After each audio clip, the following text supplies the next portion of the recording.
Cordial saludo para todos. Iniciamos en 3 minutos.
Bueno, doctor Contreras, buenas tardes. Buenas tardes, Carlos, ¿cómo estás? Bien o no. Bien, hombre. Bueno, José Duan no va a activar la cámara. Listo, Ya, muy buenas tardes para todos. Agradezco nuevamente la participación de todos. Ya estamos entrando en una fase ya más avanzada. Tenemos alrededor de unas 30 conferencias ya. Estuve revisando con una participación pues muy masiva. Quiero agradecer a todos, a los que nos han acompañado desde el principio y a los que se nos han unido. Hay días en que sube, baja, dependiendo, pero ya pronto se estará acabando la pandemia, entonces dejaremos esto. Ha quedado como para FECOLSOC, como la idea de que haya un streaming que sea posiblemente una vez a la semana por ahora, y se mirará pues la posibilidad de ir haciendo pues actividades un poco más seguidas según la necesidad.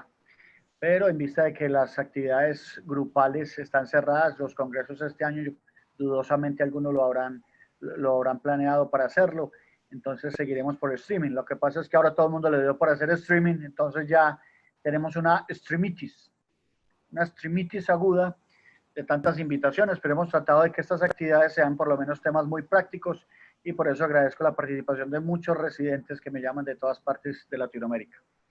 Para el día de hoy es una conferencia también igual de práctica, igual de útil, igual de buena, con los muy buenos conferencistas que ya hemos tenido, que es el doctor Carlos Contreras y el doctor José Duan López, dos ginecólogos muy prestigiosos, muy conocedores de la ecografía y gomosos de la ecografía.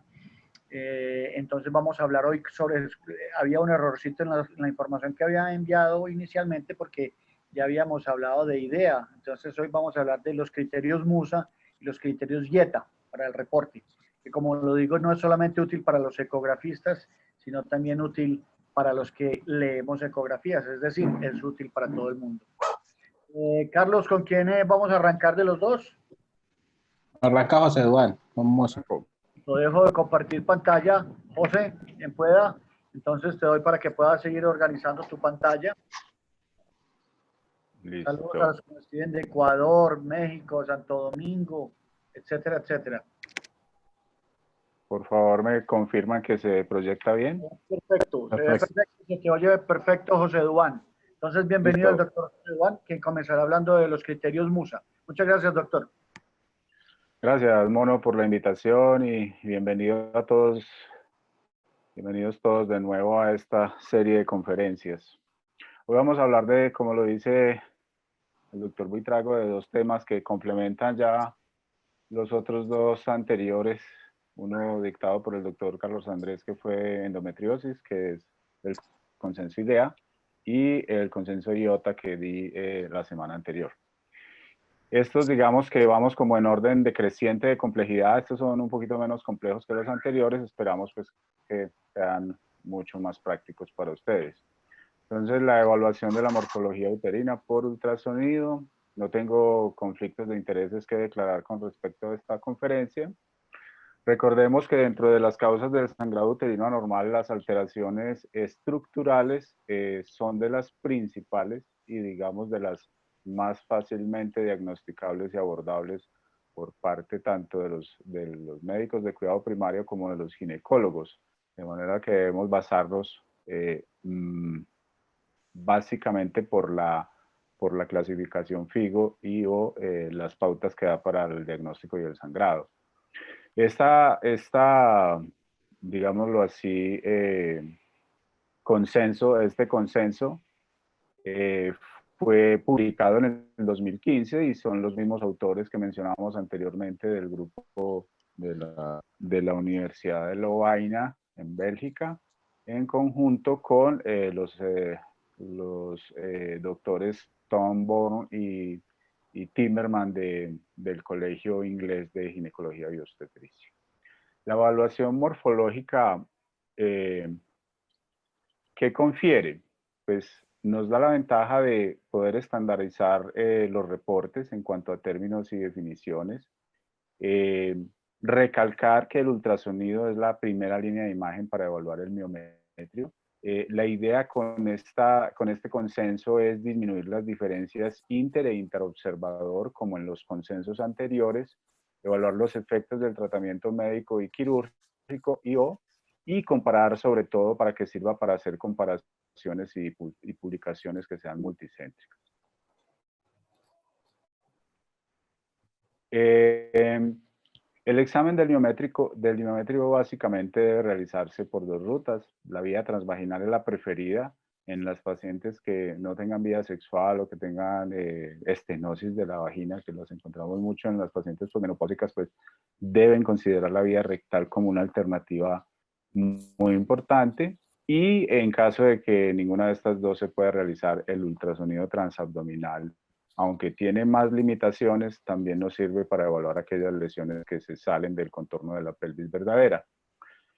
El miometrio lo debemos evaluar con ultrasonido en 2D, básicamente en dos planos, como vemos allí el plano longitudinal o sagital del útero, y haciendo un barrido de derecha a izquierda, de izquierda a derecha, y en el plano transverso también haciendo un barrido desde el fondo uterino, ¿sí?, hasta el cérvix, hasta lo más externo del cérvix. Eso nos permite dar una idea de a qué nos estamos enfrentando o una visión global de qué encontramos en el útero. Digamos que dentro de la evaluación ginecológica esos son los dos planos importantes o relevantes.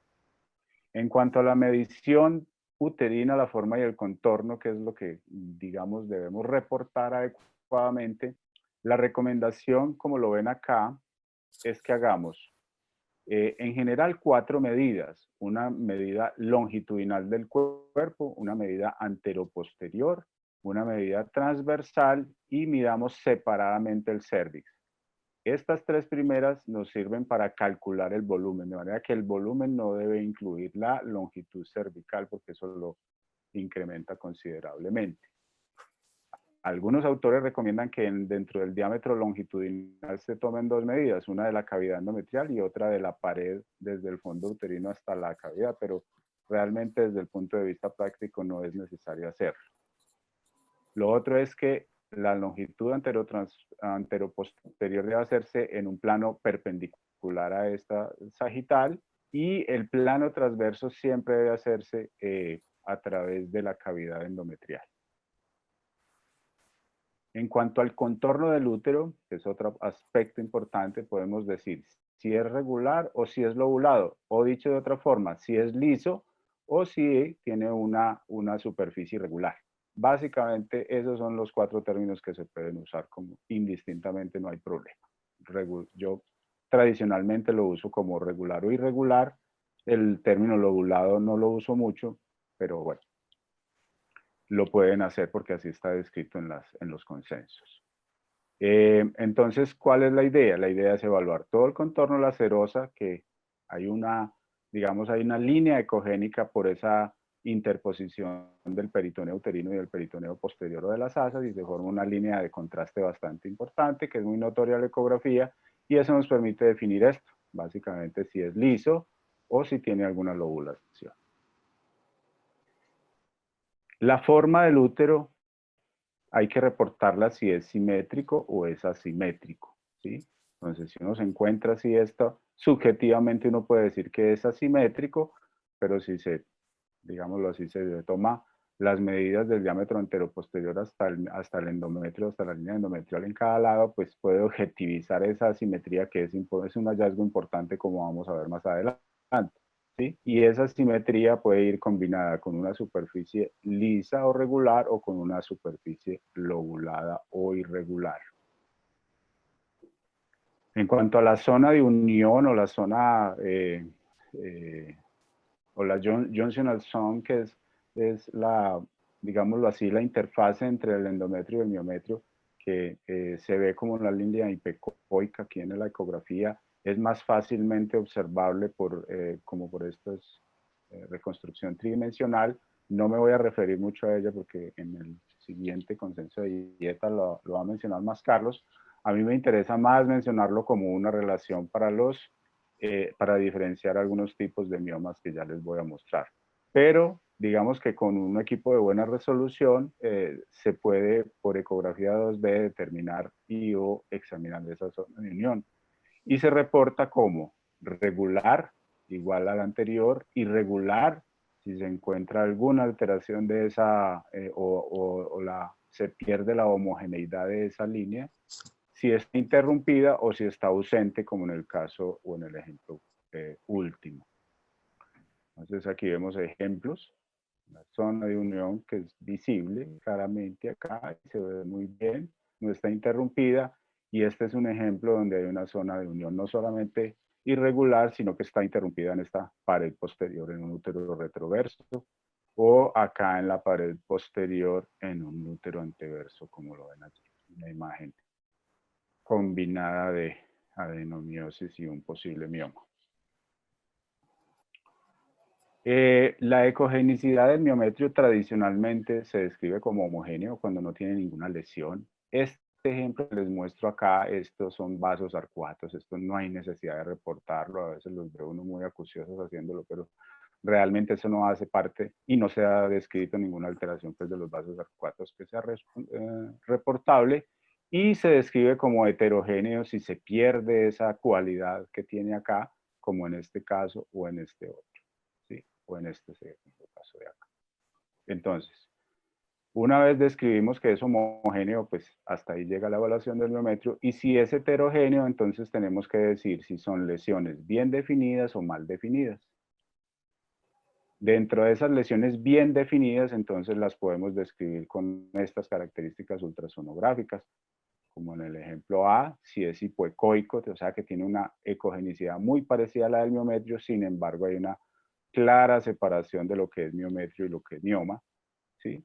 Si es isoecoico, como en el ejemplo de acá, y es que hay una lesión que conserva la misma homogeneidad del miometrio, ¿sí? Se distingue porque hay una alteración de la serosa, pero no se observa una clara diferenciación con el miometrio. Si es una lesión hiperecogénica, como en este caso, algunos miomas tienen esa característica, son bien delimitados y son hiperecogénicos muchos de esos es porque tienen un contenido líquido importante. Las otras lesiones que tienen áreas ecogénicas, como estos miomas calcificados, o que tienen áreas anecoicas o contenido líquido, como en los casos de degeneración quística o hialina de los miomas. Entonces, los miomas, dentro de el reporte que debemos hacer, pues debemos reportar la localización, el tamaño. Recuerden que todas las lesiones deben tener 3 medidas, una longitudinal, una anteroposterior y una transversal. Eso nos sirve para calcular el volumen, sobre todo en miomas grandes o miomas únicos que le interesan mucho al cirujano. La localización exacta donde está ese mioma, de eso se trata, de hacer un mapeo adecuado de los miomas y hacer una clasificación siguiendo la que nos da la FIGO, que tiene muy pocos cambios desde el 2011. Recordemos pues que estos miomas son los tumores sólidos más comunes de la pelvis, su prevalencia es alta, hasta 3/4 partes de las mujeres tienen o desarrollan miomas a lo largo de la vida. Muchas de esas cursan asintomáticas, 2/3 partes, y la sintomatología depende mucho de la localización, del tamaño, del número, algunos de los síntomas, ¿sí? No me voy a detener mucho en eso. Recuerden que dentro de los factores de riesgo están que son más frecuentes en nulíparas y obesas y que disminuye su presencia en multíporas en pacientes que consumen por largo tiempo anticonceptivos orales combinados y o acetato de medroxiprogesterona. Entonces esta es la clasificación que rige desde el año 2011, ¿sí? Donde se clasifican los miomas como submucosos, como otros y como híbridos. Es una clasificación aparentemente canzoncita, pero realmente es relativamente fácil de adaptar y de reportar.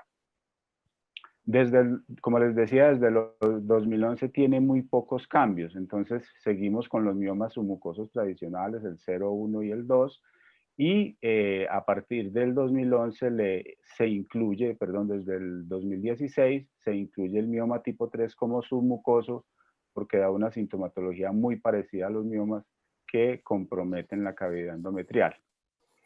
La otra diferencia es que para clasificarlo o diferenciar miomas 0 y 1 y 6 y 7 se debe tener en cuenta el tamaño del pedículo y ese debe ser menor del 10% para diferenciar 0 de 1 y 6 de 7.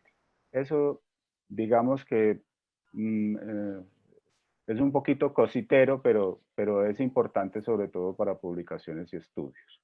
Lo otro, cuando se tienen más de 4 miomas, pues hay que decirlo, hay que decir en el estudio, hay más de 4 miomas y se reportan los 4 más relevantes, ya sea por localización o por tamaño. Y muy importante, la localización, porque eso depende mucho la presencia o no de síntomas y o la relación con el endometrio. Entonces los miomas tipo 0 son los que están completamente en la cavidad o son pediculados, ¿sí? Los miomas tipo 1 tienen más del 50% del volumen o del diámetro del mioma dentro de la cavidad, ¿sí?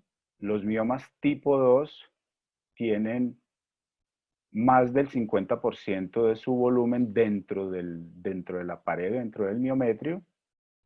Los miomas tipo 3, entonces, están en contacto con la cavidad endometrial, pero no la deforman.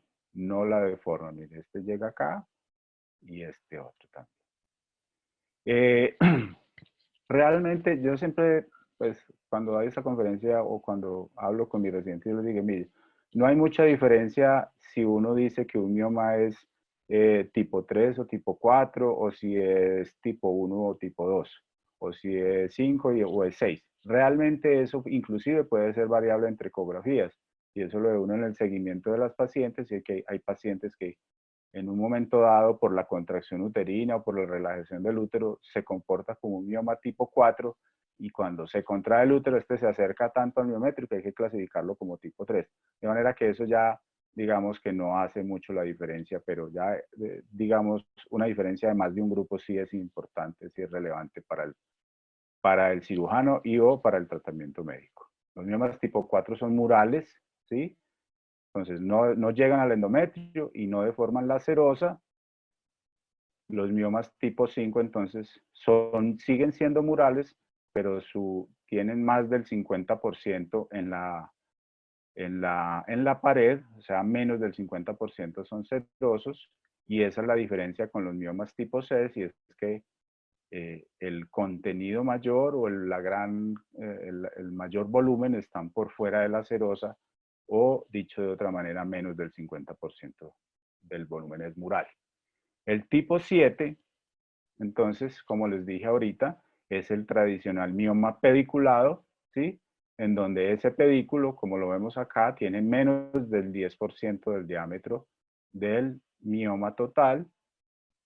Y los miomas tipo 8 o cervicales, pues son masas bien delimitadas dentro del cervix. En este caso es un útero retroverso, flejado, con un mioma en la pared anterior o en el labio anterior.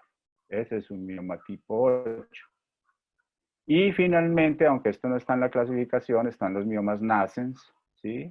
Que son los miomas que se están expulsando. Algunos son endometriales submucosos, o son endocervicales puros. Y hay unos leoidomiomas que tienen unas características atípicas que hay que reportarlas también, ¿sí? Hay que decir si tienen degeneración quística, o sea, zonas anecoicas dentro de la cavidad, si tienen contenido ecomixto o ecogénico, si tienen una vascularización incrementada, ¿sí? O si si uno de estos miomas, por ejemplo, está en una localización atípica como en el ligamento redondo. Que tenga una característica típica no lo convierte en sospechoso, y eso hay que dejarlo claro.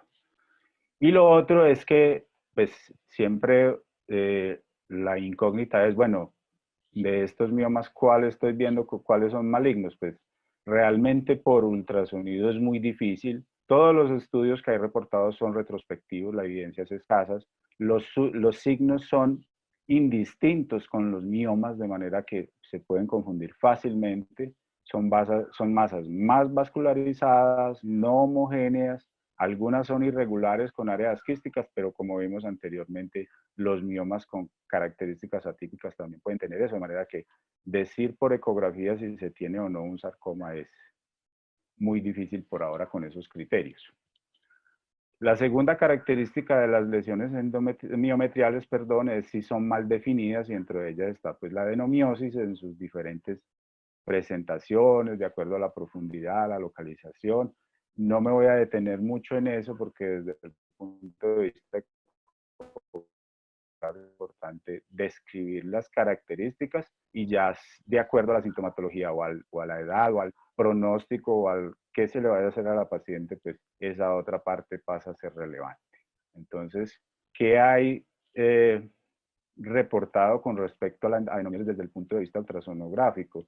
Se describe la asimetría como un hallazgo importante, se describen los quistes miometriales, que son estas áreas anecoicas rodeadas por un halo ecogénico, que típicamente son las glándulas endometriales con líquido en el interior. Están estos islotes o islas ecogénicas, que son glándulas activas. El sombreado o las sombras en abanico típicas de esos islotes que proyectan esas sombras, pero en abanico, a diferencia del refuerzo de la sombra acústica posterior, que lo da sobre todo la periferia de una lesión.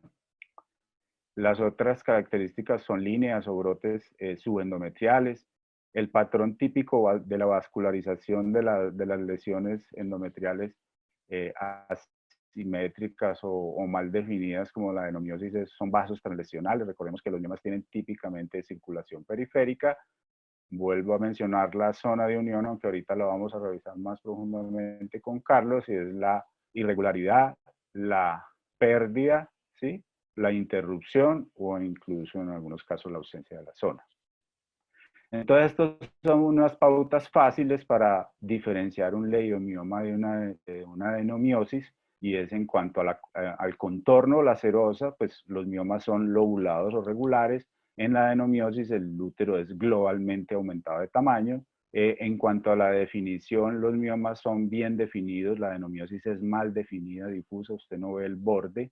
La simetría de las paredes, generalmente en los miomas, pues es asimétrica la pared, pero tiene una lesión bien definida, a diferencia de la adenomiosis, donde Hay una asimetría, pero es una asimetría global del útero. Y en cuanto a las características de las lesiones, entonces el contorno es bien definido en los miomas, mal definido en la adenomiosis. Generalmente es una forma redonda u oval, es mal definida en la adenomiosis. La sombra que proyecta un mioma es lo que les decía ahorita, es una sombra que da el borde, es el cambio de esa densidad de los tejidos, entonces la parte más inferior no proyecta la sombra que emite el ultrasonido, mientras que las sombras en la adenomiosis son sombras en abanico o unas líneas ecogénicas que algunos dicen o mencionan como ecorradiales. Y la ecogenicidad, pues es uniforme generalmente, puede ser hipoecoico y isoecoico, o puede ser hiperecogénico o de características mixtas, mientras que en la adenomiosis no es uniforme o es de características mixtas. Les vuelvo a repetir, la vascularización es un flujo circunferencial en los miomas y aquí en la adenomiosis es un flujo translesional y la zona de unión pues que se ve alterada en los miomas con componente submucoso, a diferencia de esta que es una alteración ya por irregularidad o por interrupción. Hay muchos estudios y metaanálisis de esos estudios en donde hacen una comparación entre el ultrasonido y las imágenes de resonancia magnética en cuanto al diagnóstico de adenomiosis. Digamos que para no extendernos mucho en esto, la sensibilidad, como lo pueden ver allí en la tabla de la izquierda, es muy parecida y no hay diferencias estadísticamente significativas entre las dos pruebas, de manera que por eso convierte al ultrasonido en la prueba más importante para realizar diagnóstico de adenomiosis, y ya en casos de dudas o de querer aclarar otro tipo de malformación del útero, pues ya habría que hacer una resonancia, pero en general los pacientes con un ultrasonido es suficiente para hacerle el diagnóstico. Entonces, como les decía, hay diferentes revisiones, ¿sí? Tanto de ginecólogos como de radiólogos al respecto, en donde hay un acuerdo de que el ultrasonido transvaginal es considerado la imagen o modalidad de preferencia. Lo mismo por parte de los ginecólogos y de los cirujanos de mínima invasión, ¿sí? En donde el ultrasonido 2D es efectivo y debe ser considerado como la primera línea. Ahora, hay controversia con respecto a la correlación entre el diagnóstico ultrasonográfico, la sintomatología y el hallazgo histopatológico. Lo que podemos ver es que hay una multiplicidad de síntomas que pueden estar presentes en los pacientes con adenomiosis. Y lo que creíamos tradicionalmente, que esta es una enfermedad de mujeres multíparas de la quinta o la sexta década de la vida, pues eso se ha venido desvirtuando con los estudios, y en las últimas publicaciones se ha visto que hasta un 30% de las mujeres entre 18 y 30 años tienen adenomiosis, ¿sí? Y que de esas hay un buen porcentaje sintomáticas y hay otro porcentaje sin síntomas, de manera que no es despreciable el diagnóstico de adenomiosis en mujeres jóvenes. Estas son tablas de diferenciación entre ultrasonido 2D y 3D de los estudios que hay reportados. Realmente el ultrasonido 3D, digamos que no hace una diferencia importante, es una ayuda y quien lo tiene disponible pues lo debe usar. Ahorita vamos a ver sobre todo para evaluar la zona de unión, ¿sí? Hay que recordar que siempre que nos encontramos una adenomiosis debemos estar o podemos estar presente ante otras patologías, ¿sí? Porque en la mitad de los pacientes la adenomiosis está sola, pero en un buen porcentaje puede estar asociada a endometriosis, a miomas o pueden estar inclusive las tres que conllevan o que tienen una correlación hormonal importante. Y como les decía, hay una gran controversia.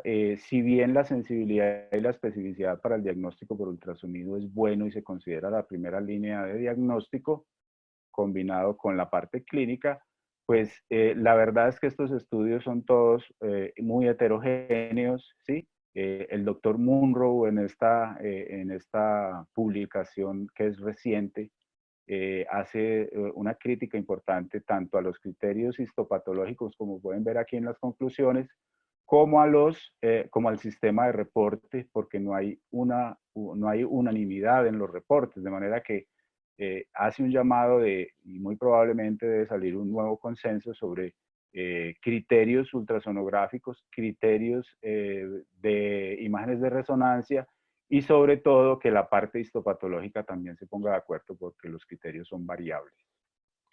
Bueno,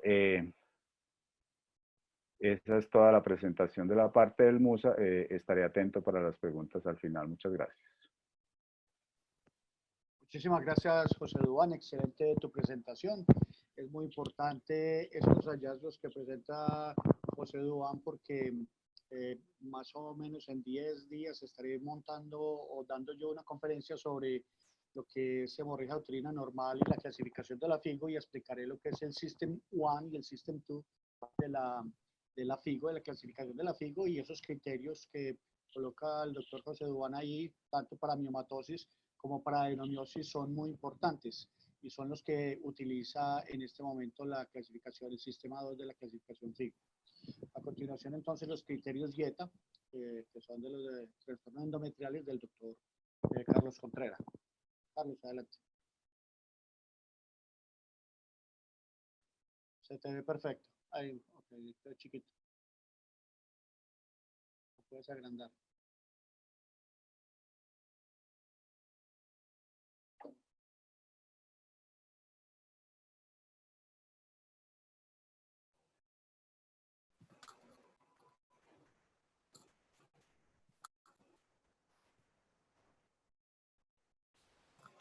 Listo. Ya está ahí. Bien. Ahí está perfecto, dale. Ya, perfecto. Está muy bien. Perfecto. Sí. Listo. Vamos a hacer entonces referencia al consenso IETA, que es el International Endometrial Tumor Analysis del grupo. En este vamos a explicar los términos, las definiciones, las medidas y principalmente las características de patología endometrial y las lesiones intracavitarias, pues que vamos a encontrar afectando por sí el endometrio. Ya José hizo alusión a los miomas, acá principalmente va a ser, pues, y se incluye también algo acerca de miomas, pero más que todo a patología endometrial, que es pólipos, patología benigna y patología maligna como el cáncer de endometrio. No tengo ningún potencial conflicto de interés. En los últimos años, como hemos visto a lo largo de todos estos consensos, hemos visto que el ultrasonido pues, ha tenido una gran evolución y nos ha ayudado a mejorar significativamente la habilidad para diagnosticar y poder manejar las anormalidades intrauterinas. Tiene un gran papel en la evaluación de las pacientes con patología endometrial, pues obviamente, que es el tema de dieta, en las pacientes con sangrado posmenopáusico, y es muy claro el manejo en estas pacientes. Igual está apoyado en gran bibliografía y la principal importancia del ultrasonido es lograr discriminar las pacientes, categorizarlas entre pacientes de alto riesgo y bajo riesgo para cáncer de endometrio, con el objetivo de llevarlo a procedimientos pues, que hagan su diagnóstico o en caso en que la paciente tenga sangrado y tenga algunos hallazgos en el ultrasonido porque se van hallazgos favorables, descartar que tenga un cáncer de endometrio y por lo tanto disminuir todas esas intervenciones que muchas veces son innecesarias.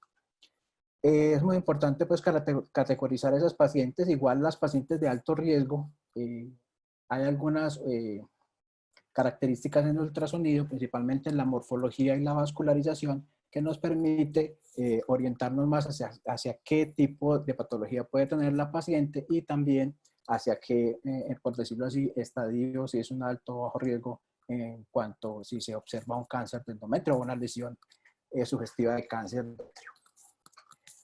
Eso es muy claro con las pacientes posmenopáusicas, pero en las pacientes premenopáusicas con sangrado, la utilidad de la ecografía pues para algunos diagnósticos pues, ayuda mucho, pero no se tiene mucho consenso porque la terminología no está bien descrita. Hace que haya estudios muy pequeños con resultados que en ocasiones pueden ser contradictorios en cuanto al rendimiento diagnóstico del ultrasonido y se utilizan, al igual que anteriormente con la terminología que se utilizaba con el sangrado uterino normal, también hay una discrepancia en términos, en definiciones.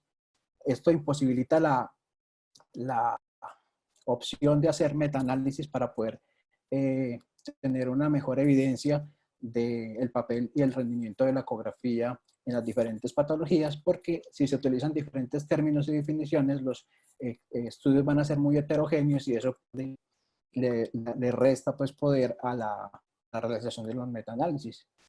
Y al tener una terminología y unas definiciones claras, eso nos facilita entonces la realización de estudios grandes, estudios multicéntricos que nos van a aclarar mucho acerca de las diferentes patologías de la paciente. Por eso se considera que es muy importante que todos manejemos el mismo idioma y se ha querido hacer en el ultrasonido ginecológico en las diferentes patologías de los diferentes órganos. Entonces tenemos varios consensos, aquí están anotaditas pues las referencias, es muy importante que todas las personas que realicen ultrasonido ginecológico los lean detalladamente, los conozcan, porque en esto se basa cómo deben hacer todos los informes, para todos hablar lo mismo, y tanto el que hace el ultrasonido como el que recibe el ultrasonido saber cómo lo tiene que interpretar. Entonces tenemos varios consensos que son el de ovario, que ya lo tratamos la semana pasada con José Duván, y ETA, que es el de endometrio, el de patología endometrial que acabamos de revisarlo.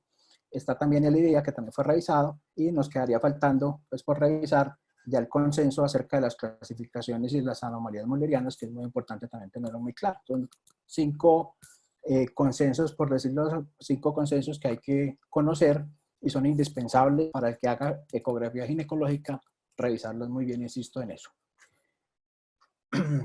Este grupo, el IETA, es un grupo más o menos conformado por tanto parte europea, latinoamericana y americana, y hay muchos que entre todos los consensos pues comparten algunos autores, casi todos pues de Bélgica, de la Universidad de Lovaina, como lo dijo José Duván. Estos se reunieron en el 18º Congreso de Ginecología en Chicago en el 2008. Este es el consenso que salió, pues es el segundo después del consenso de IOTA, y está dado principalmente para aclarar todas esas definiciones, los términos, para describir los hallazgos por ultrasonido de la patología de la cavidad uterina, principalmente pues la patología endometrial. Hace alusión a todo el ultrasonido bidimensional en 2D, el Doppler, color, Power Doppler y el ultrasonido ya con mejoría pues más avanzado, que es para evaluar adecuadamente en algunos pacientes la cavidad endometrial, que utilizamos la histerosonografía como una ayuda complementaria. Nos aclara bien y nos define bien cómo debemos medir el grosor endometrial y cómo debemos medir y describir todas las lesiones intracavitarias. Esta es la bibliografía pues para que la tengan en cuenta. Publicada en el 2010, la reunión fue en el 2018, pero apenas hasta el 2010 fue publicado y es de obligatoria lectura para todos los que hacemos ecografía ginecológica. Siempre insistimos que la vía ideal para la evaluación de la pelvis femenina es la vía transvaginal. Cuando no hay opción de hacerla, porque las pacientes son vírgenes, presentan estenosis vaginal, y aquí sí que es más frecuente porque las pacientes que vamos a evaluar son por lo general pacientes posmenopáusicas que tienden a tener estenosis vaginal. Algunos pacientes con vaginismo, siempre se debe conciliar con la paciente que la mejor opción es hacerla intracavitaria. Si no se puede hacer por vía transvaginal, por incomodidad o porque la paciente sea virgen, siempre optar por la vía transrectal, que da una resolución similar, con una disminución pues como en los gestos que puede hacer uno en movilizar el transductor por mayor incomodidad, pero nos permite hacer una adecuada evaluación principalmente de la cavidad endometrial, que no es fácil en pacientes posmenopáusicas por los mismos cambios, la disminución del tamaño del útero, la posición en ocasiones central del útero, que hace que sea muy difícil, y por eso se recomienda siempre pues cualquiera de estas dos vías que nos da la mejor resolución. La vía abdominal no la descartamos del todo porque es una vía que es complementaria, principalmente para evaluar lesiones como miomas grandes o cuando estamos ante lesiones anexiales grandes que se salen de la pelvis verdadera. En cuanto a la técnica y el tiempo en el que se debe hacer la evaluación endometrial, lo ideal es hacerlo en la fase inicial del ciclo. En una fase proliferativa temprana, entre el cuarto al sexto día, es el tiempo en el cual se logra diferenciar adecuadamente las capas del endometrio y cualquier lesión es más fácil, se detecta con mayor facilidad. Eso en pacientes que están premenopáusicas. En pacientes menopáusicas que están en terapia hormonal, se describe que la mejor tiempo para hacerlo es entre el día quinto al décimo de la última toma de progestina. Igual si la paciente está con sangrado, pues obviamente hay que hacerlo en cualquier época del ciclo, pero si se va a hacer alguna exploración y se puede diferir hacia estas fases, es lo mejor porque nos permite una mejor caracterización de las lesiones. Vemos en este ejemplo cómo cambia de la fase postmenstrual o la fase proliferativa temprana. El endometrio se puede visualizar más fácilmente en la unión endomiometrial. Igual en un endometrio preovulatorio también se puede caracterizar muy bien el endometrio, pero ya en el endometrio posovulatorio, el endometrio con una fase secretora, vemos que el endometrio por lo general es hiperecogénico y muchas lesiones, pues algunas lesiones, principalmente los pólipos, pueden tener una ecogenicidad similar a esta del endometrio y camuflarse. Si usamos otras técnicas podemos detectarlo, pero muchas veces se pueden ocultar este tipo de lesiones. Entonces, por eso lo ideal es hacerlo máximo hasta el 10º día. Si se puede, pues obviamente citar a la paciente en esa, o si la paciente la tomamos en ese día para la exploración. ¿Cómo se hace el examen? Es igual a lo que nos había mostrado José Duan acerca de la exploración. Cuando hacemos una exploración general del útero, lo hacemos siempre en corte sagital, hacemos un movimiento de lado a lado para poderlo ver de cuerno a cuerno. Igual como se evalúa el miometrio, vamos a evaluar solamente el miometrio. Para eso tenemos que tener una amplificación y los equipos nuevos con buena resolución nos pueden ayudar porque tienen una opción de un Zoom HD que no nos distorsiona ni nos pixela la imagen y nos permite hacer una evaluación adecuada, como vamos a ver en los siguientes ejemplos, de la cavidad endometrial y todas las capas del endometrio.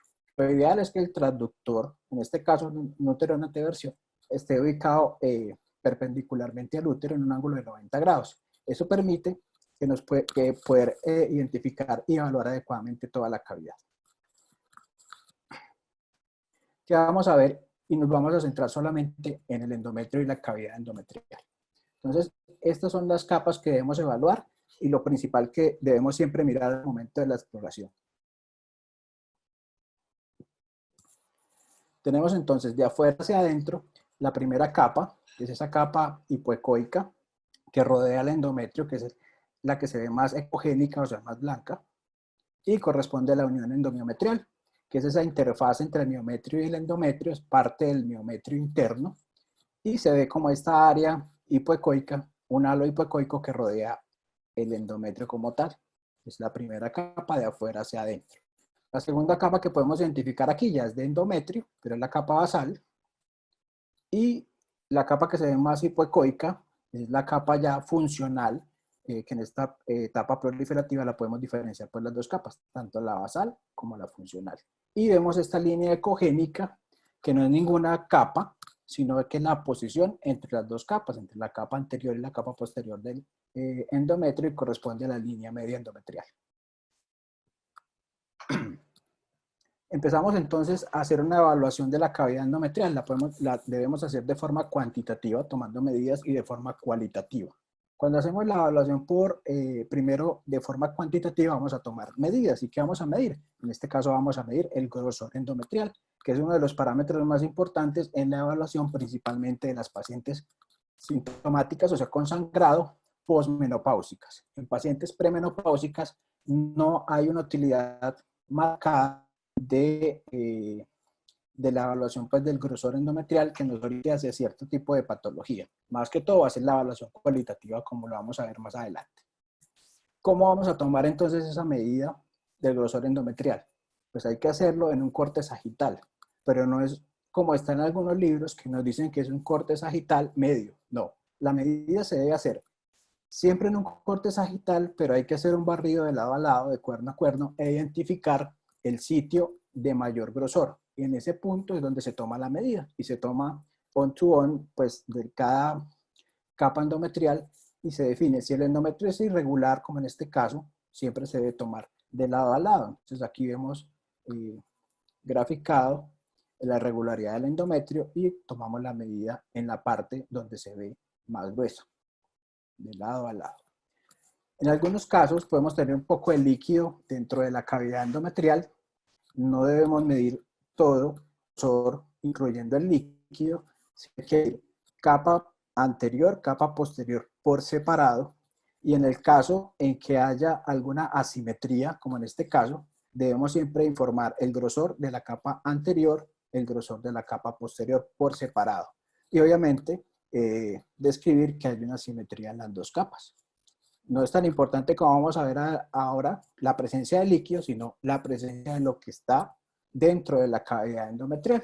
Cuando encontramos líquido, lo que nos hace es una ayuda, un contraste para poder evaluar si hay lesiones o no dentro de la cavidad endometrial. Si hay lesiones dentro de la cavidad, si la lesión es endometrial, como en este caso un pólipo, y el sitio donde está más engrosado incluye el pólipo, lo debemos medir y debe estar incluido dentro de la lesión. O sea, la lesión debe estar dentro de la medida, si esa es el área más gruesa del endometrio. Pero si la lesión no es endometrial, como en este caso, que es un mioma, no se debe incluir dentro de la lesión. O sea, en este caso no lo medimos incluyendo toda la lesión, ni vamos a seguir el borde del endometrio para calcular una medida. Debemos medir solamente el endometrio en su porción más gruesa. No todas las pacientes permiten hacer una evaluación del grosor endometrial. Cerca del 10% de las pacientes no podemos diferenciar claramente el endometrio y debemos reportar como que el endometrio no es evaluado claramente y no es medible. Es muy importante siempre reportarlo y no ponernos a medir cualquier lineecita que veamos aquí, porque si no se ve claro ese endometrio, es mejor no reportarlo. ¿Por qué? Porque vamos a ver más adelante que hay algunas técnicas que nos ayudan a poder visualizarlo y aclarar pues la duda de si hay o no alguna lesión. La causa principal por la cual no podemos hacer una evaluación adecuada, una medición adecuada del endometrio es la adenomiosis, que deforma las paredes, deforma la unión endomiometrial, y una de las características de la adenomiosis es que se pierde esa interfase entre el miometrio y el endometrio. Aquí podemos ver un poco de líquido adentro, pero en esta parte del fondo no se ve, ni podemos medir claramente, ni describir adecuadamente el endometrio. Entonces, por eso lo describimos como un endometrio no medible, no evaluable. Muy importante siempre reportarlo. Hay otros pacientes que son relativamente frecuentes, son las pacientes que están bajo el influjo de algunos medicamentos, principalmente el tamoxifeno, que tiene ese efecto agonista estrogénico en el endometrio y va a producir algunos cambios. Cuando producen esos cambios, como en este caso, son cambios que producen algunas áreas quísticas, también tiende a producir áreas de adenomiosis alrededor de la unión endomiometrial y esa componente quístico que se considera que es subendometrial, que hace que sea muy difícil poder medir o tomar una medida clara del endometrio. En este caso, no hay una interfase, no podemos diferenciar desde dónde la parte anterior a la parte posterior se puede medir. Igual, hay cambios asociados con tamoxifeno y describimos que ese endometrio es no medible. Eso por ultrasonido normal. Tenemos la ayuda de la sonohistorografía que nos disminuye esa tasa de endometrios no evaluables o no medibles a menos del 2%. Igual la sonohistorografía, en muchas ocasiones no la podemos hacer en todas las pacientes, principalmente posmenopáusicas, porque algunas pueden presentar estenosis cervical e impedir el paso de la sonda. Entonces, por eso no es el 100%. Igual pues, podría pasar también con la histeroscopia. Eso en cuanto al grosor como tal del endometrio. Cuando nos encontramos una lesión, igual que los miomas, igual que las lesiones ováricas, igual que las lesiones de endometriosis, siempre hay que medirlas, y hay que medirlas en los 3 planos ortogonales. Y siempre hacer el cálculo de su volumen. Es muy importante en todas medir el volumen, porque el volumen es una medida más reproducible y se puede repetir con mayor facilidad. Es más importante el volumen para el seguimiento que las medidas como tal longitudinal, anteroposterior o transverso. Siempre se debe hacer corte sagital, corte transverso de la lesión y tomar las 3 medidas adecuadamente en los planos. No solo en un solo plano, como algunas veces se ven algunas lesiones ováricas o cualquier tipo de las lesiones que sobre un solo plano trazan las tres medidas. Entonces, no, siempre hacerlo en corte sagital, en corte transverso y tomar bien las 3 medidas ortogonales. En caso de los miomas, como escribió José Duván, es muy importante que cuando hay compromiso submucoso se debe medir la distancia que hay desde el borde del mioma hasta la serosa. Es muy importante tener ese margen de seguridad para la resección, pues si van a llegar a cirugía. En muchos pacientes, y más en pacientes posmenopáusicas, nos podemos encontrar con este hallazgo, y es el hallazgo de líquido dentro de la cavidad endometrial o hidrometrio. En esta parte cuantitativa, ¿cómo lo medimos? Pues ya les he descrito que hay que medir las dos capas del endometrio por separado, la anterior y la posterior, y se mide siempre la columna mayor. Eso está referenciado en el consenso como tal, pero no hay ninguna medida que le diga a uno que tenga más riesgo o menos riesgo de un cáncer, por ejemplo, o de encontrar patología asociada. Lo importante no es la cantidad de líquido, sino lo que está alrededor del líquido, o sea, lo que protruye a la cavidad endometrial. El líquido lo que nos va a hacer es ayudarnos. Y ya en la parte cualitativa vamos a ver que hay algunas características que nos pueden orientar hacia ciertas patologías. Pero cuando encontremos líquido y entre la paciente tenga más edad, es más frecuente que encontremos líquido dentro de la cavidad endometrial. Siempre medimos las capas por separado y las reportamos. Eso en cuanto a las medidas que debemos tomar cuando encontramos lesiones o las medidas normales que debemos tomar en la evaluación del endometrio. Pero además de ser parte cuantitativa, debemos hacer una evaluación cualitativa. Y la evaluación cualitativa, y esta sí que se explayó mucho pues, en muchos detalles. Algunos son poco reproducibles y algunos no orientan mucho hacia la patología, pero igual vamos a comentarlos. Uno es que debemos siempre reportar la ecogenicidad del endometrio. El endometrio por lo general es un endometrio uniforme, igual que el miometrio, homogéneo. Y cuando tenemos un endometrio uniforme y homogéneo, tenemos la opción de que ese endometrio sea hiperecogénico, como en este caso, que sea isoecogénico, como en este caso, la ecogenicidad siempre, tanto de las lesiones, miomas o lesiones ováricas o endometriales, siempre se compara con la ecogenicidad del miometrio. Entonces, en este caso, casi que no podemos ver esa diferenciación entre endometrio y miometrio, es un endometrio isoecogénico. Y también podemos observar ese endometrio más oscurito como un endometrio hipoecogénico, que es el endometrio típico de esa fase proliferativa. Entonces, vemos entonces esa fase o ese endometrio trilaminar, que es el que describe esta fase proliferativa temprana.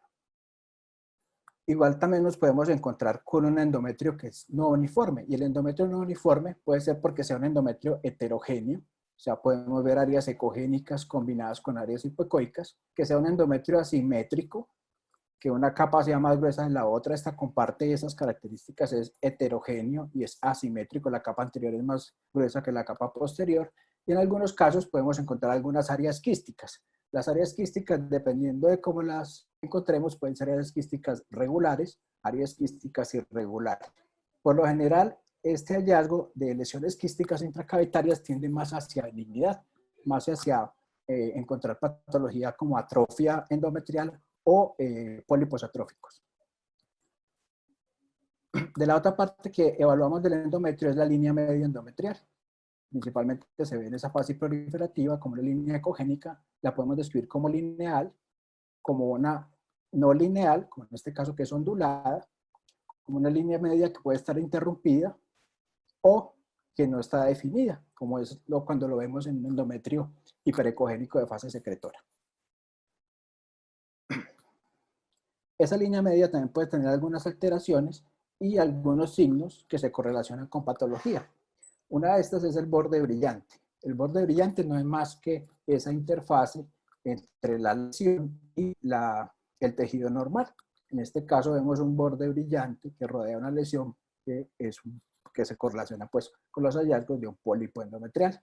Igual en este caso, vemos también el desplazamiento de la línea media endometrial hacia anterior con un borde brillante que rodea la lesión.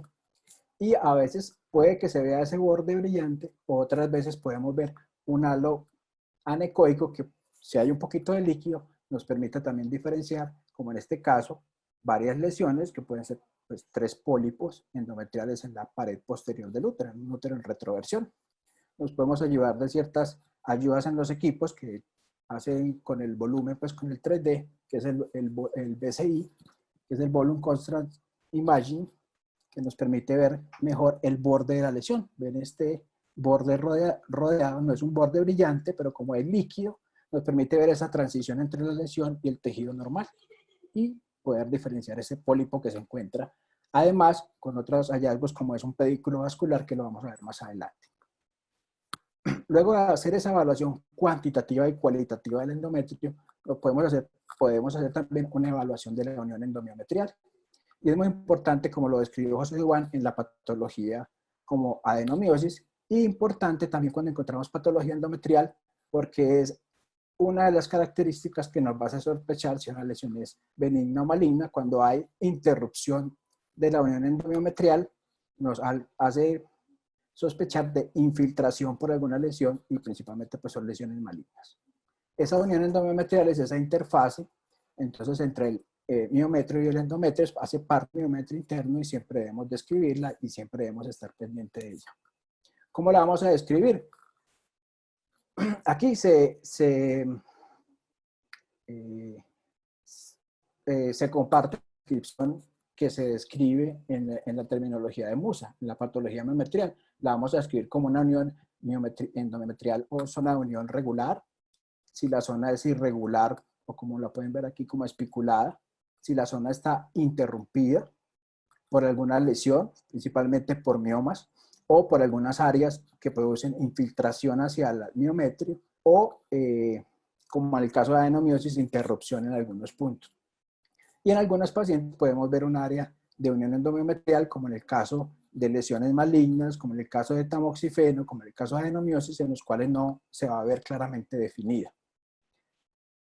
Esa evaluación se hace principalmente por ultrasonido bidimensional. Se puede observar, no en el 100% de las pacientes, al igual que cuando se hace por ultrasonido tridimensional, puede permitir que se visualice más y se puede asemejar a lo que uno ve cuando evalúa resonancias, que es que la zona de unión es muy claramente y fue primeramente descrita en imágenes por resonancia. Este corte, cuando se hace un corte coronal en una reconstrucción tridimensional, se puede ver fácilmente la zona de unión y la vamos a describir como nos relató José Duan, en una zona de unión regular, irregular, interrumpida o no, visual, o no evaluable, pues porque se pierde. Estas son reconstrucciones tridimensionales donde vemos la zona de unión claramente visible a lo largo de todo el reborde del endometrio, una zona de irregularidad por estas proyecciones ecogénicas, protuberancias ecogénicas características de la adenomiosis. Vemos una zona de unión irregular o en algunos casos puede estar interrumpida y principalmente por lesiones que no son propiamente endometriales, pero sí que pueden afectar el endometrio, como son los miomas submucosos.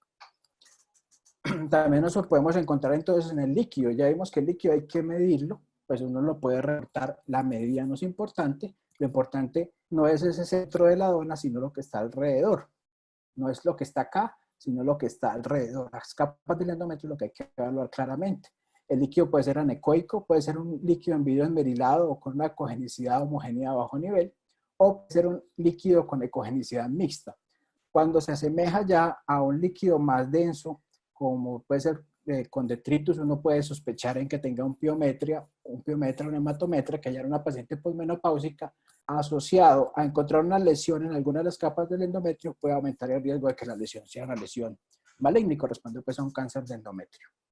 Eso en cuanto a la evaluación bidimensional en escala de grises. Y la otra evaluación que se hace ya es la evaluación con el Doppler. Y hay que tener unos puntos claves cuando vamos a utilizar el Doppler.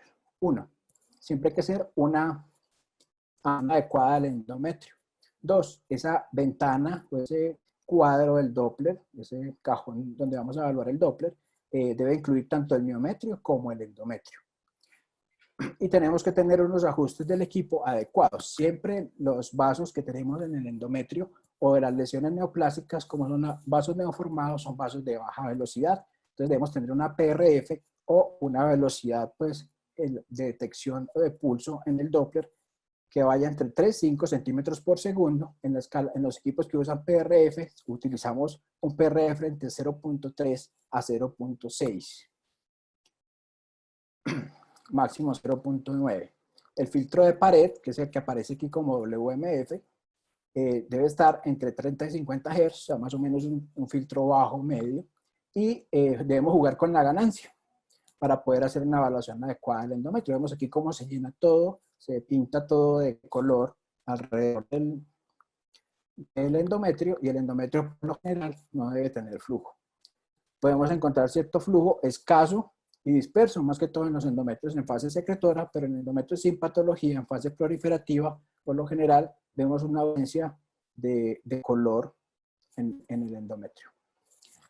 Y en algunos estudios inicialmente se ha hecho alguna evaluación del Doppler espectral, midiendo índice de resistencia, índice de pulsatilidad. Eso no tiene ninguna indicación y nos ayuda pues en el diagnóstico de la patología endometrial. Sí nos ayuda a hacer una evaluación semicuantitativa de ese flujo, como hacemos también en las lesiones ováricas. Tenemos un flujo 1 cuando hay ausencia de flujo, un flujo 2 o un puntaje 2 cuando el flujo es mínimo, cuando el flujo es moderado 3 y cuando es un flujo abundante 4. Es fácilmente reproducible el 1 y el 4, o sea, no tener flujo es fácilmente reproducible y repite entre varios observadores, o cuando hay mucho flujo. Estos dos son relativamente variables, no tan reproducibles, pero estos son los que más nos alertan. Y además de esa evaluación semicuantitativa del flujo, otra cosa que nos ayuda mucho, y hay unos puntos claves acá, es la evaluación del patrón vascular que podemos tener dentro del endometrio. Y existen varios patrones descritos. El principal, uno de los principales, es cuando encontramos un vaso único dominante, ya sea sin ramificaciones o con ramificaciones, que son muy frecuentes en patología, principalmente en la presencia de pólipos endometriales. Otros vasos, como vasos de múltiples vasos con un solo origen, o múltiples vasos con un origen multifocal, son vasos que nos alertan a que pueda haber alguna lesión, principalmente lesiones malignas. Esta categoría, o sea, flujo abundante con vasos múltiples, con múltiples orígenes o un solo origen, pueden ser lesión maligna.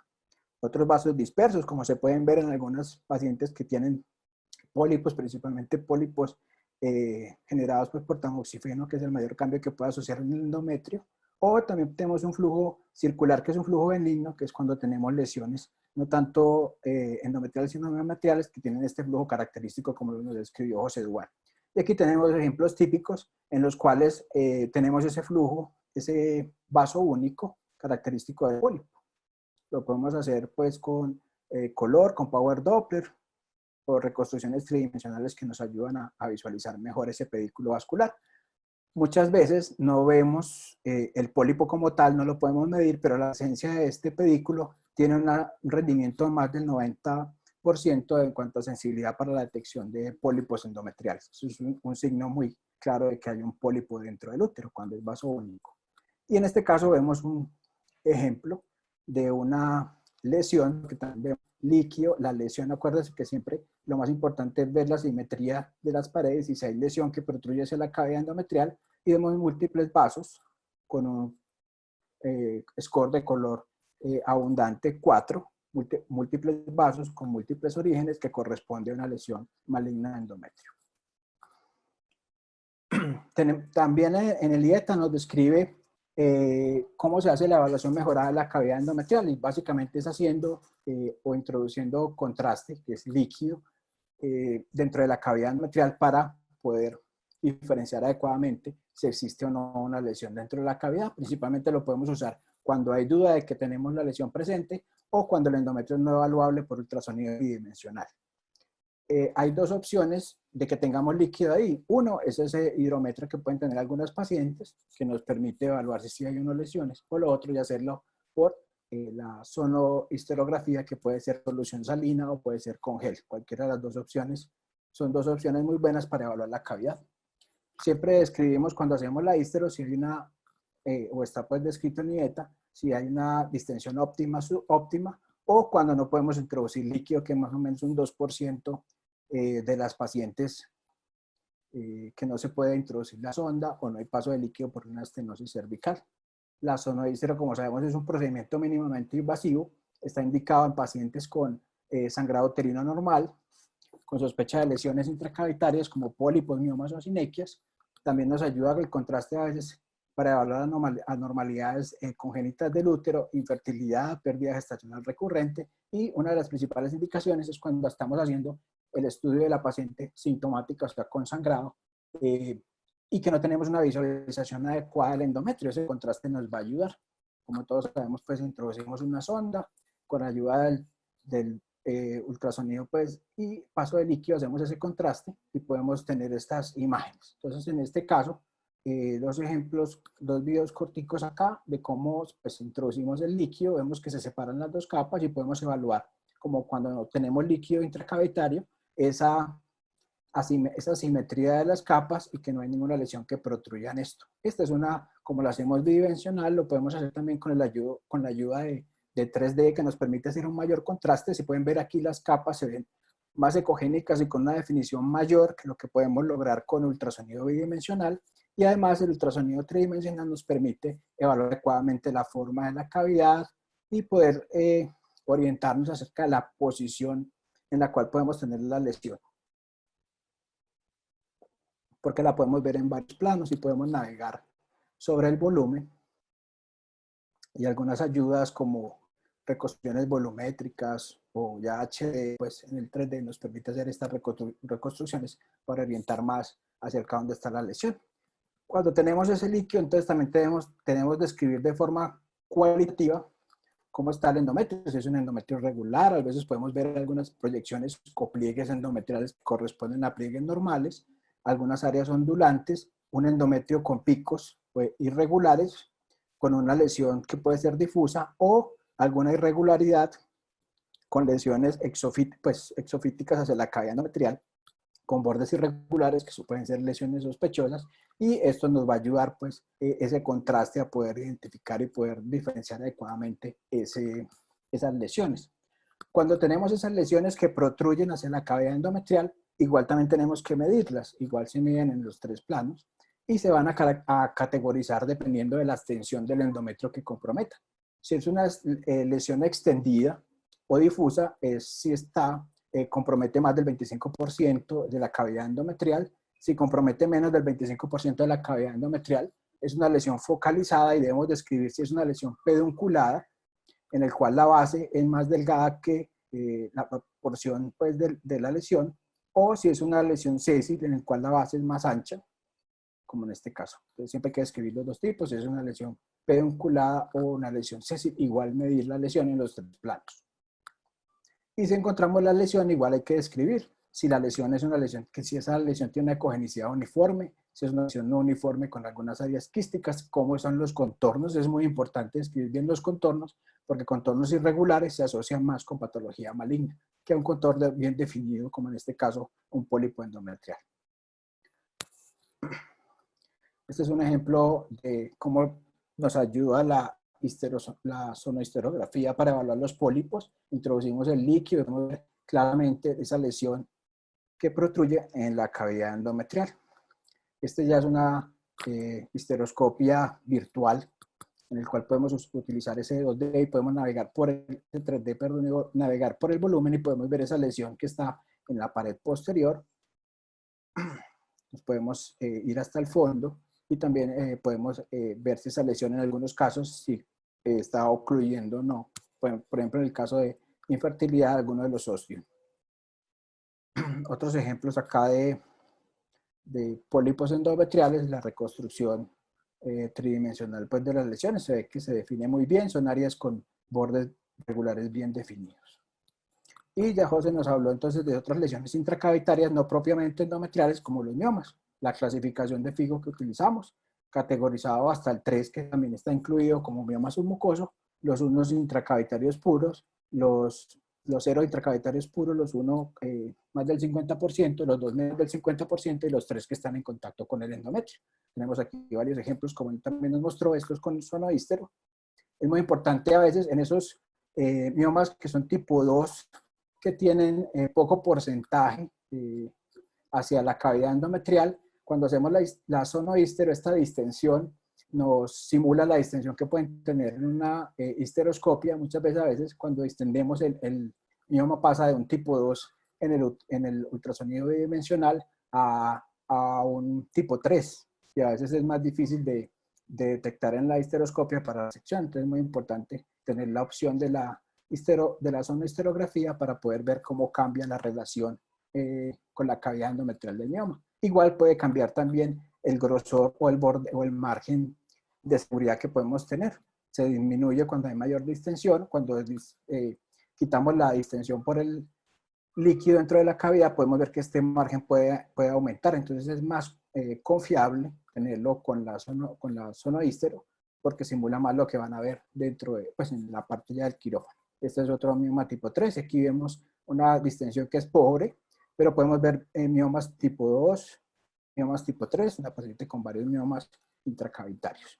Y otra de las patologías que nos permite diferenciar la sonohistero es las sinequias, que pueden ser ya pacientes que han tenido abortos previos, eventos obstétricos, curetajes, histeroscopias por resección, por miomectomía, o sea, pues, antecedentes quirúrgicos, y uno las puede detectar por 2D, principalmente porque son bandas de tejido que cruzan, son bandas gruesas, por lo general no están recubiertas de tejido endometrial en este punto, y algunas veces pueden simular anomalías müllerianas. Pues obviamente uno las identifica porque por lo general son asimétricas y la forma de hacer la reconstrucción, y cuando tiene el líquido que le da el contraste, pues son fácilmente identificables y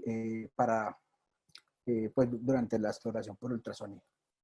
Eso es como toda la terminología pues, que quería traerles. Es siempre extenso. Yo creo que en las preguntas van a tener algunas preguntas sobre algunos pues, más puntuales, y vamos a tratar de desarrollarlas pues, en las preguntas. ¿Listo, Carlos? Sí, muchas gracias, Carlos. Muy buenas las presentaciones, ambas. Excelente material audiovisual tienen ustedes. Una forma de presentar la información muy bonita y muy práctica, que creo que les va a ayudar a todos los que los escuchamos perfectamente. Se pregunta uno quién le contestará a uno por qué se demora el doctor Contreras 35 minutos y 30 minutos José Duván hablando del solo el miometrio y de cavidad endometrial, y la ecografía reporta endometrio de 3 milímetros, 4, y chan, no más. Es lo único para una descripción de absolutamente nada, que no sirve para nada. O que le contesten a uno, doctor, usted mandó ahí que es que criterios dieta, que evaluarlos, y que nada, ya no sabían qué era eso. Pues, y creo que salió en el 2014, si no me confundo. O sea, son 6 años que ya lleva la clasificación, más las otras. O sea, tenemos que estar actualizados los que hacen ecografías. Y como muy bien lo mostró Carlos, no solamente hay que saber de estas clasificaciones, sino que hay que mover bien el transductor, hay que saber los cortes, cómo se hacen, pero adicionalmente hay que saber manejar el juguetico. O sea, los contrastes, la forma de colocarlos en cierta intensidad, con ciertas penetraciones, etcétera, pues son los que hacen con esos jugueticos como las imágenes en tercera dimensión que nos mostró Carlos y todo, son los que hacen que al final uno tenga una buena interpretación. Y lo que más mata a los ecografistas hoy en día, que son ecografías de 5 minutos, pues obviamente son lo que más hace que no tengamos mucha información, lamentablemente. Como hemos venido haciendo por cuestiones de seguridad, me van a ir levantando la mano y yo les voy dando la palabra para las preguntas. Pero de entrada yo quiero preguntarles a los doctores un par de cositas. Una, ¿cómo diferenciar una contracción focal que a veces se les confunde con miomas, o qué maniobra pudiera uno hacer para minimizar, pues, como eso, para poder hacer la diferenciación? A ver, son muy frecuentes. Son muy frecuentes, y uno en ocasiones ve un útero, uno entra al traductor y ve un útero y dice, uy, qué adenomiosis tan terrible, ese completamente asimétrico a la pared, irregular, pues da unas imágenes que a uno lo asustan, y paciente de 22 años con este útero tan feo. Bueno, ¿qué se hace? Pues lo que a uno le da la experiencia es que uno nunca toma la impresión ni el diagnóstico, por ejemplo, de una adenomiosis o sospecha de alguna lesión focal en el miometrio en la primera vista. Uno termina de evaluar todo el útero, le da la espera que termine el ultrasonido, y por lo general esa contracción resuelve y uno se da la sorpresa al final de que obtiene un corte sagital del útero o un útero completamente normal. Y se alivió, se le quitó la adenomiosis pues con el tiempo. Entonces yo creo que la maniobra más fácil es esperar. Uno toma la primera foto y ya mira y compara con la foto cuando termine de hacer la evaluación de todas las otras estructuras. Muchas veces se lleva sorpresas y ve que el útero es completamente normal. Yo creo que es como la más fácil. Se me fue la palabra por estar mirando aquí Carlos, Dime. yo quería agregar allí que es cierto, en cuanto, yo creo que la dificultad mayor está en la evaluación y en el diagnóstico de la adenomiosis, y quizá es la parte que más confunde. Sobre todo porque si bien allí tenemos y les mostramos los 8 criterios actualizados para, digamos, acercarse de una manera subjetiva y objetiva muy importante al diagnóstico, como les decía, al final no está homologado cuántas deben de esas características, cuántas deben estar para hacer el diagnóstico. Hay algunas que tienen más sensibilidad y especificidad, como por ejemplo la presencia de lesiones subendometriales, de quistes intramiometriales. Yo creo que hay que ser cauto en la evaluación. Primero, hay que hacer algunas preguntas adicionales. La gran mayoría de estas pacientes son sintomáticas, aunque hay un porcentaje, más o menos un tercio, descrito que son asintomáticas. Yo pienso que hacer unas preguntas claves, evaluar los criterios y llenarse de motivos para reportarlos. Si uno tiene alguna duda, pues puede sugerir un examen adicional. Sobre todo, esto es muy importante para pacientes con infertilidad, que lo vimos allí pues en el cuadro de síntomas en evaluación por infertilidad, porque la adenomiosis está relacionada con infertilidad. Entonces, en esas pacientes hay que ser más cautos y de pronto agregarle la resonancia al diagnóstico para estar, digamos, más seguros del diagnóstico, ¿sí? Correcto. Voy a dar oportunidad, antes de hacer yo mis otras preguntas, voy a dar la palabra a que responda como José Fernando, doctor José Fernando, de dónde nos está comunicando, y cuéntenos cuál es su comentario. Ya tiene abierto el micrófono. Ah, lo cerró. Entonces lo abro. Permítame abrir el micrófono. Ay, me lo cerraron. ¿Quién lo cerró? A ver. Ya. Ahí. Sí, ya listo. Sí, pues hombre, doctor Petrajo, yo le hablo aquí desde Medellín. Bien, no, quería felicitar pues a Carlos y a José por sus charlas excelentes como siempre, y no hay un concepto que para los cirujanos es muy importante, me parece que José debía ilustrarnos, y es el margen de seguridad en los miomas tipo 2. Ese es un concepto bastante importante porque nos ayuda a tomar la decisión quirúrgica de si esos miomas es mejor abordarlos por laparoscopia o por histeroscopia. Quería saber si ha habido algún cambio pues con respecto a los 5 milímetros que se han descrito siempre, y de pronto para la gente que no entiende el concepto, José, explicarlo un poquito. Sí, ok, bueno. Es una opinión de expertos, ¿no? El margen de seguridad, a ver, volvamos a retomar los miomas tipo 2, recordemos que tienen más del 50% de su volumen intramiometrial, o sea que menos del 50% están hacia la cavidad. Y ese margen, y digamos que dependiendo de si llegan o no a la serosa, ya se convertirían en un mioma híbrido o no. Que de pronto me faltó fue reforzar un poquito acá con las imágenes, pero bueno. Voy a proyectar, Mono, acá. Si me regalas ahí un segundito, yo proyecto la imagen aquí. Carlos tiene que dejar de compartir. Carlos Joter.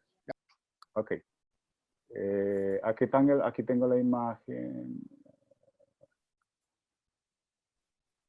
Eso. Esta imagen es muy importante, lo que menciona José Fernando. Él se está refiriendo a estos miomas, los tipo 2, y el margen que él y que todos los que operamos pues queremos tener y saber es este de acá.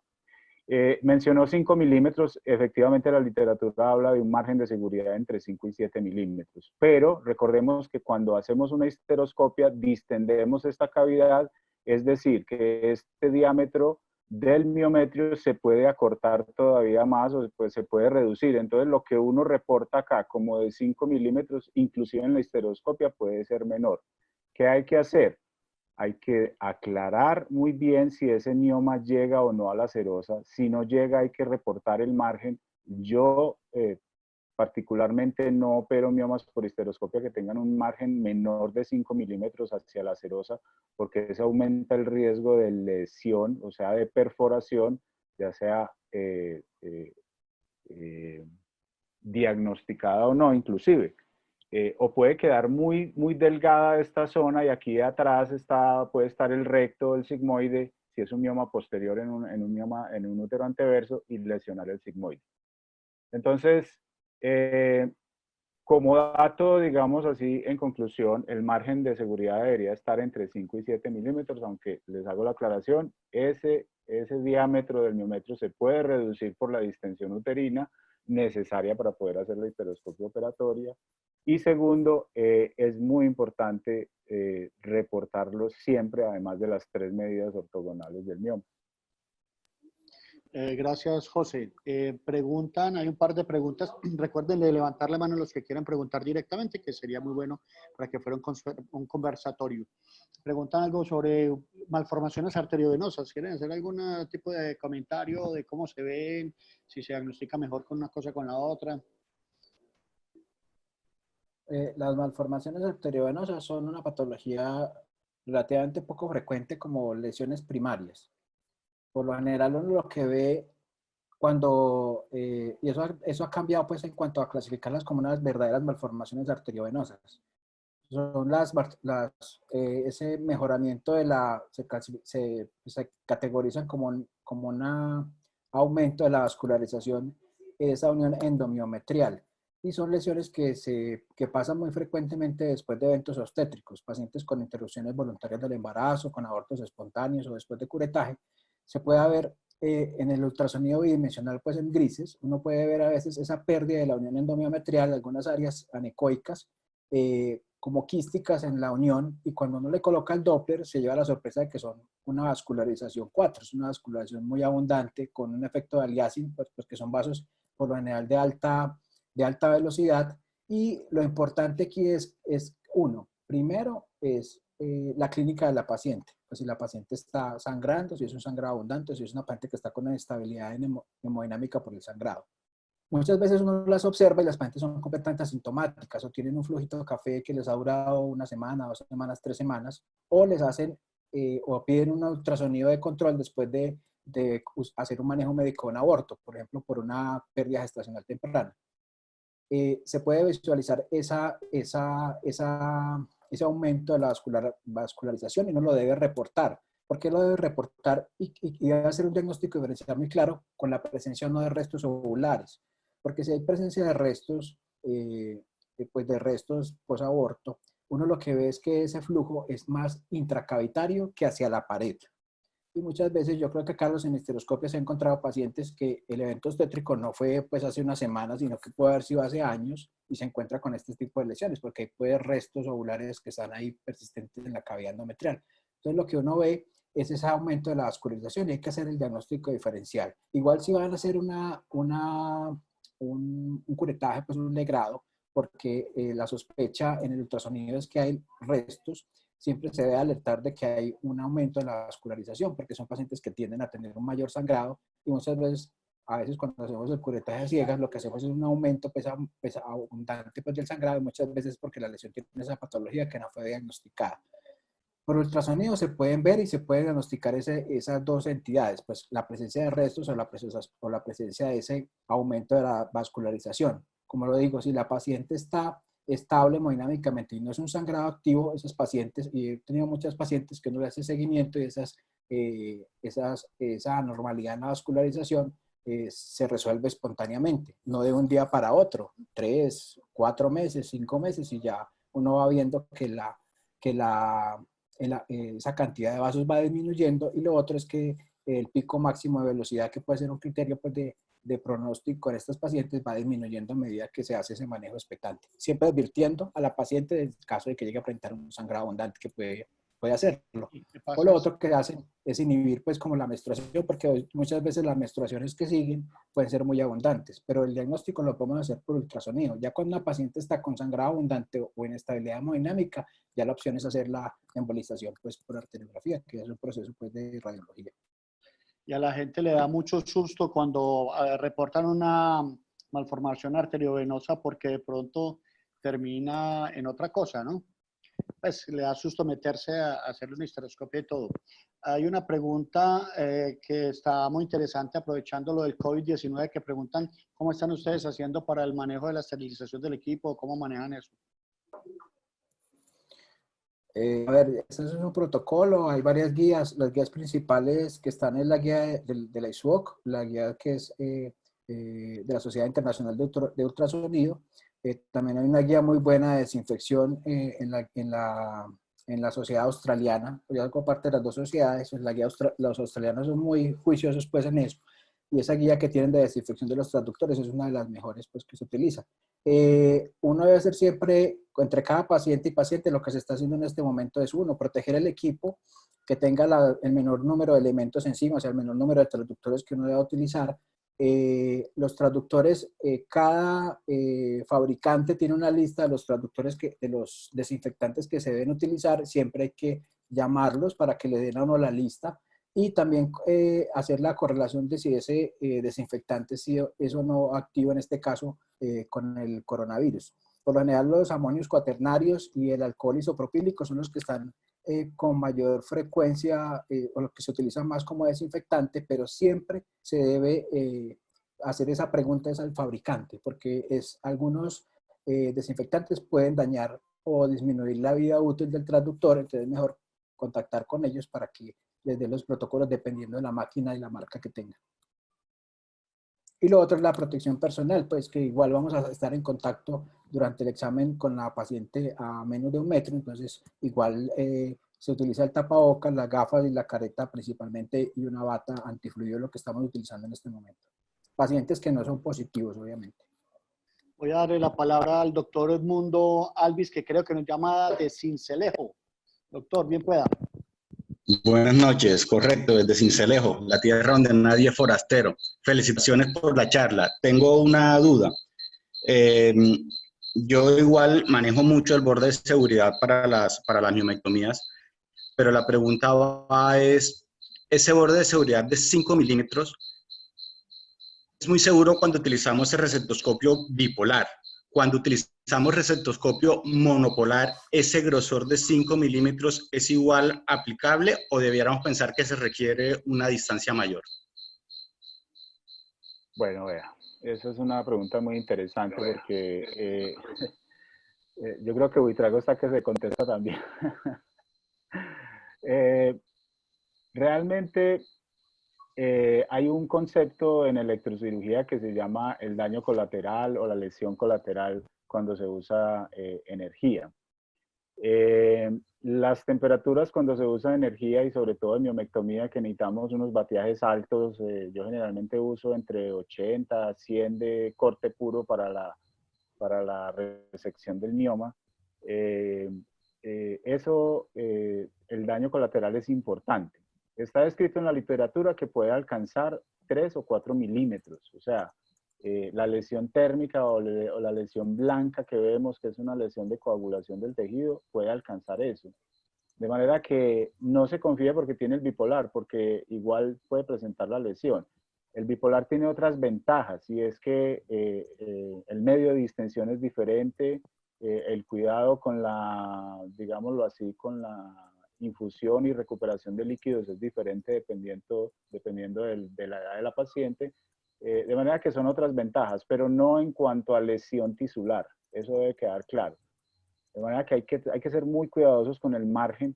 ¿Qué hago yo? Cuando tengo un mioma muy grande y lo clasifico bien y lo mapeo bien, y eso es lo que trato de hacer también cuando le mando una ecografía a mis colegas, es que si es un mioma muy grande, pues uno puede usar medicamentos antes para tratar de disminuir el volumen o facilitar la cirugía, o hacer una cirugía de 2 tiempos si cree que ese margen está muy delgado. Porque si se la hace de una sola vez, corre el riesgo de una perforación y una lesión uterina Y créame que las peores lesiones que uno puede causar en histeroscopia son las lesiones con energía, porque esas son las que o tienen complicaciones anteriores con la vejiga o posteriores con el recto sigmoide. Yo pudiera, y me da pena, pues no estoy de conferencista, pero quisiera decir que las técnicas americanas antiguas, que era ir con el resectoscopio hasta el fondo del mioma, ya no se usan. Esas técnicas donde se destruía la pseudocápsula no se volvieron a hacer porque ya el doctor Tinelli y mucho se ha trabajado sobre lo que es la importancia de la pseudocápsula en la cicatrización, porque tiene unos factores importantes de regeneración, etcétera, etcétera. Eso es todo un análisis bioquímico. Pero la idea hoy en día es dejar esa pseudocápsula a la paciente que le ayuda a la cicatrización. Ese es un concepto importante. El segundo concepto importante es que el mioma es una bola que crece entre las fibras musculares y desplazan las fibras musculares, no las cortan. Entonces simplemente las desplazan y si uno es muy delicado de no cortar muchas fibras musculares, sino sacar el mioma y lo saca entero, esas fibras musculares se pueden reorganizar. Y de hecho lo ve uno en algunas miomectomías, cuando el mioma está más salido, uno corta solo el mioma y cuando saca el mioma y entra rápidamente el resectoscopio, ve el hueco. Y a medida que va pasando el rato, mientras hace hemostasia, mira, el hueco se le va llenando. Y es porque hay una reorganización inmediata de las fibras. Entonces, eso lo digo, esos dos principios importantes porque realmente yo a veces no me preocupo mucho por el grosor final. Yo tengo una técnica que la pueden ver en mi página, la llamo la técnica del colgado, la describí hace varios años y es la que vengo utilizando, donde hago una enucleación del mioma. Entonces, el miedo de lo que dice el doctor José Duan es, el miedo es que usted con el asa perfore el útero y usted ya no vio para allá. Entonces ahí es donde hace la lesión intestinal y de hecho es una de las indicaciones de hacer una laparoscopia inmediatamente para explorar porque usted nunca sabe hasta dónde se le fue esa asa. Entonces hoy en día uno no llega hasta el fondo con eso. Como les digo, hacer técnicas de nucleación. Hay muchas técnicas de nucleación, hay muchas cosas, pero más que todo ser muy delicado. Entonces tener como presente eso. Adicionalmente quería comentar algo con respecto a lo que habló José Duan. Los dos lo hablaron, Carlos también, porque están hablando sobre lo que es la unión endometrio-miometrial. Eso se los voy a presentar yo por ahí en 10 días cuando hablemos de Arquimetra y toda la parte de